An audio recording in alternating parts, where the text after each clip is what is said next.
हा व्हिडिओ जेव्हा मी माझ्या स्टोरीवर टाकला होता, तेव्हा अनेकांनी या ठिकाणाबद्दल मला बरेच प्रश्न विचारले आणि म्हणूनच हे रील करतेय. सर्व इन्फॉर्मेशन तुम्हाला या व्हिडिओमध्ये मिळून जाईल. तर हे आहे गणपतीपुळेमधलं एम-टी-डी-सी आणि आम्ही राहिलो होतो ते होतं बांबू हाऊस विथ सी व्ह्यू.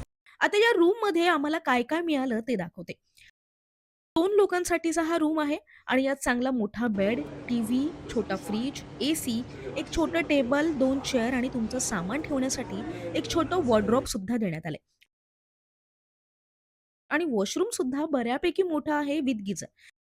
तर रूमच्या आत दिल्या गेलेल्या सर्व गोष्टी छान आणि टापटीप आहे आणि रूम सुद्धा बऱ्यापैकी मोठा आहे. आता सर्वात महत्वाचं, की या रूमच्या बाहेर गेल्यावर काय दिसतं? तर हे असं दिसतं. म्हणजे दरवाजा उघडल्या-उघडल्या हा असा अथांग समुद्र तुमच्या समोर त्याच्या लाटांच्या आवाजानं जणू तुमच्याशी संवादच साधतोय असंच वाटतं.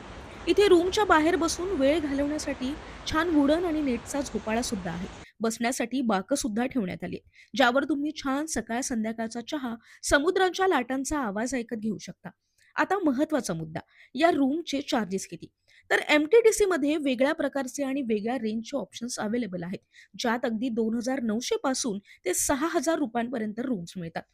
ज्यामध्ये डिलक्स, एक्झिक्युटिव्ह, बांबू हाऊस, कॉटेज, प्रीमियम सूट, व्ही-आय-पी सूट असे अनेक ऑप्शन्स आहेत. त्यात विथ सी व्ह्यू आणि विदाऊट सी व्ह्यू हे सुद्धा ऑप्शन आहेत. आम्ही राहिलो होतो तो होता बांबू हाऊस विथ सी व्ह्यू आणि ज्याचं एका दिवसाचे चार्जेस होते ₹3,400.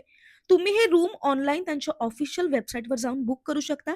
त्याची लिंक सुद्धा मी कॅप्शनमध्ये देते. तिथे गेल्यानंतर कुठे आणि काय खायचं आणि कुठे फिरायचं याची रील सुद्धा आता पटापट येणार आहेत. त्यामुळे सध्या तरी हे रील लाईक आणि शेअर करा. सेव्ह करायला सुद्धा विसरू नका. आजच फॉलो करा.